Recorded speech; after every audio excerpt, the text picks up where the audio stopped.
my god, I haven't done one of these in a long time. Oh, here we go. What are we doing today? Spider-Man.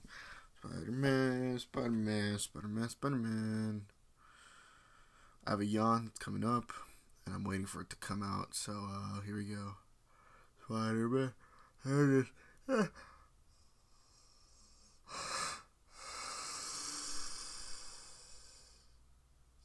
There it is. Spider-Man was released September 2018 solely on the PlayStation 4. The game was developed by Insomniac Games and published by Sony Interactive. Insomniac Games is responsible for games such as Spyro, Ratchet and Clank, and Resistance. Most recently, they did Sunset Overdrive. That one game that was everywhere and then wasn't. Kind of just disappeared. This game has nothing to do with any previous Spider-Man stories, so do feel free to play this without having to worry about a movie or a comic or another game. Peter Parker was a dorky little high school nerd whose favorite pastime was getting shoved into lockers. Then he gets bit by a radioactive spider, and then he gets spider-like powers, and then he's stronger, faster, can shoot web from his wrist, blah, blah, blah.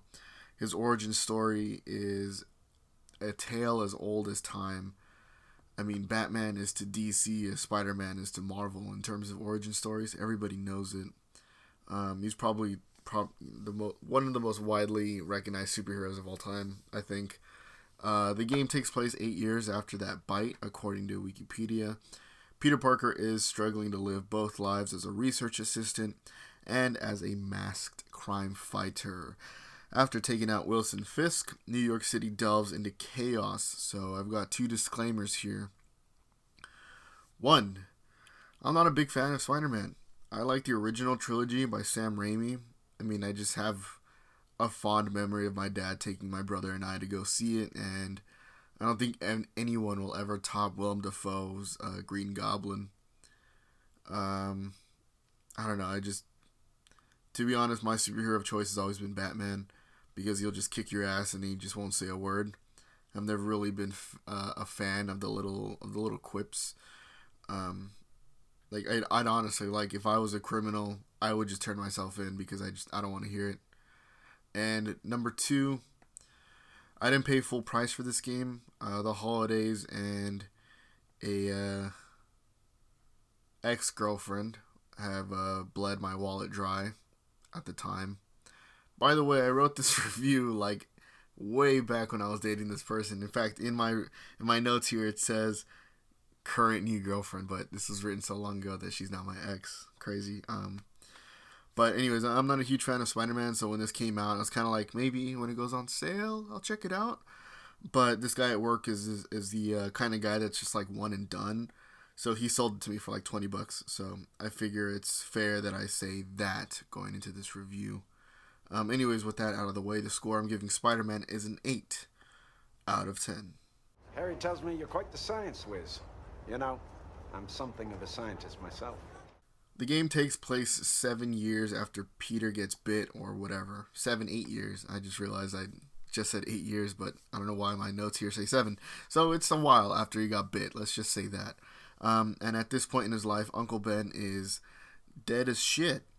Aunt May spends all her time at the hobo shelter. Mary Jane is a reporter for the Daily Bugle. And Peter is a lab assistant for Dr. Otto Octavius. After Spider-Man gets Wilson Fisk behind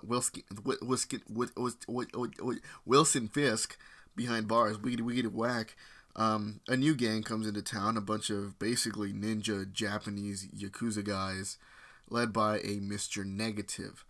These new guys launch a massive campaign of chaos on Norman Osborn, the city's mayor and stupid rich owner of Oscorp.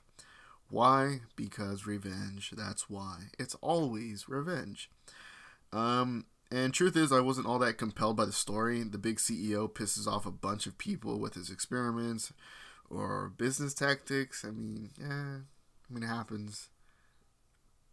I think the game just really shines with its titular character, Spider-Man. Something I liked about Batman the Telltale series was just how they made Bruce Wayne just as interesting as Batman, and I feel like this game did just that. Peter Parker has this constant game of tug of war. In the very beginning, Spider-Man takes down Wilson Fisk, the fucking kingpin, man. But then he comes home as Peter Parker to kind of find out he's gonna get evicted. It just stresses you out in a good way because nothing bonds people more than stress. I think like when you're all going through something together, I think it's a good bonding experience.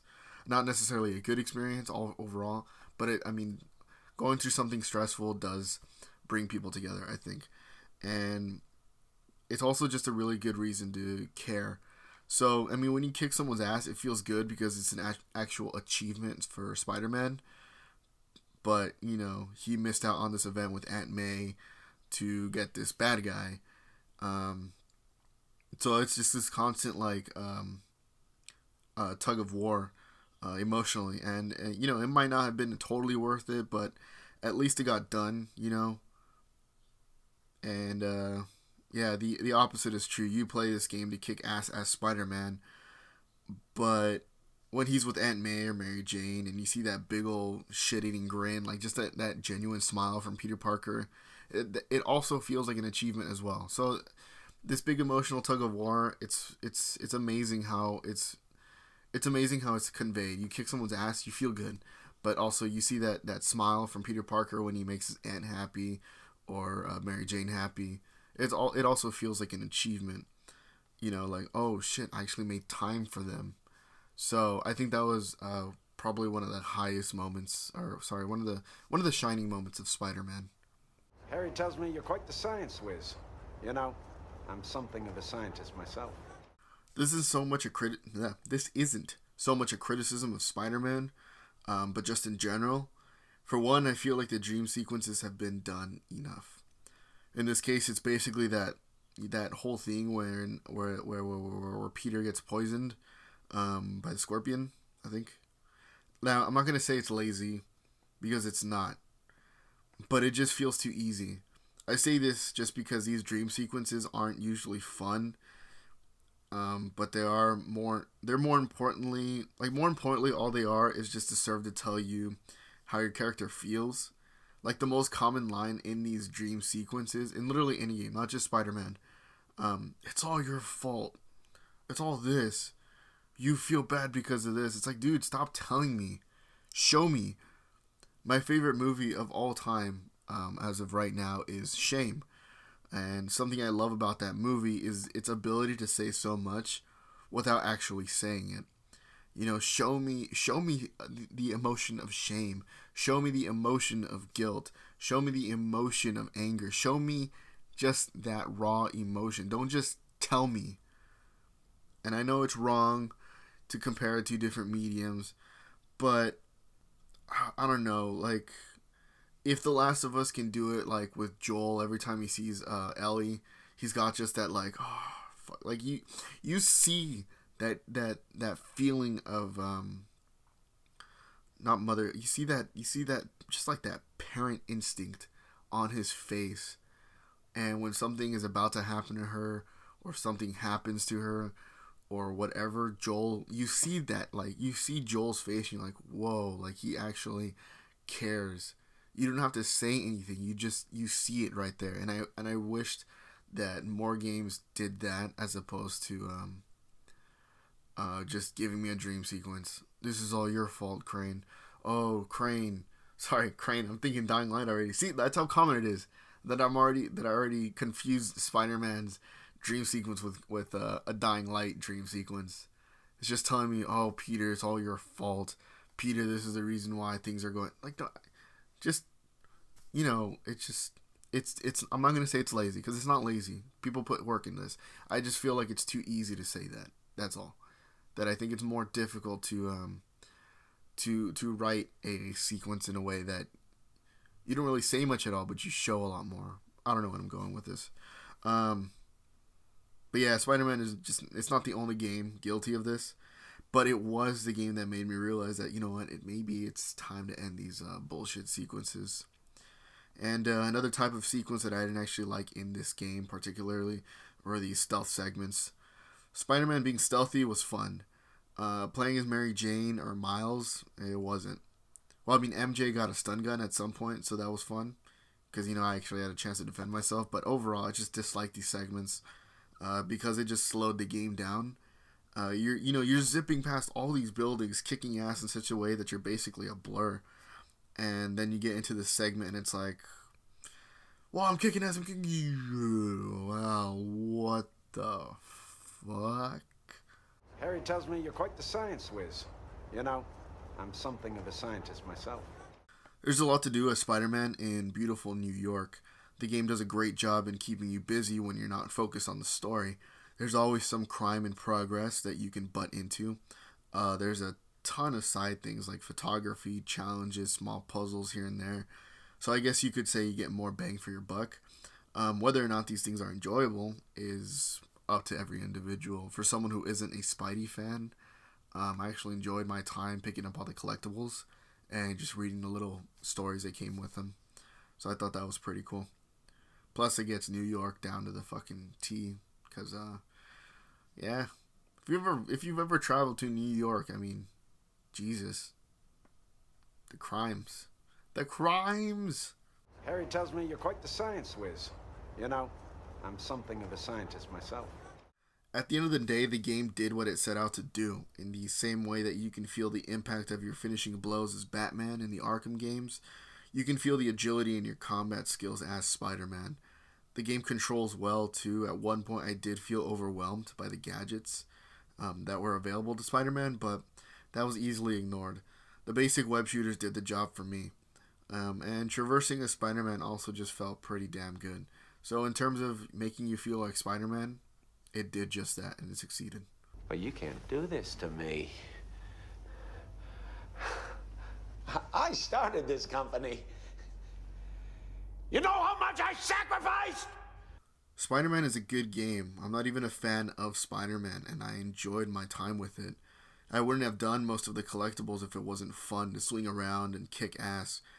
With the ability to upgrade and cool suits, the incentive is there to do this side shit. Playing as Peter Parker feels slow, but it only highlights the difference in life as Spidey and life as Peter. In fact, you can sort of see why Peter's so drawn to life as Spidey, which is the first time I see that kind of thing. Unfortunately, I feel like the story slows down dramatically when you play as Mary Jane or Miles Morales, who were good allies and side characters in Peter Parker's story, but just felt particularly boring to play as. Stealth missions and little puzzles were being done already with Peter Parker and Spider-Man, so playing as the other two just kind of felt boring.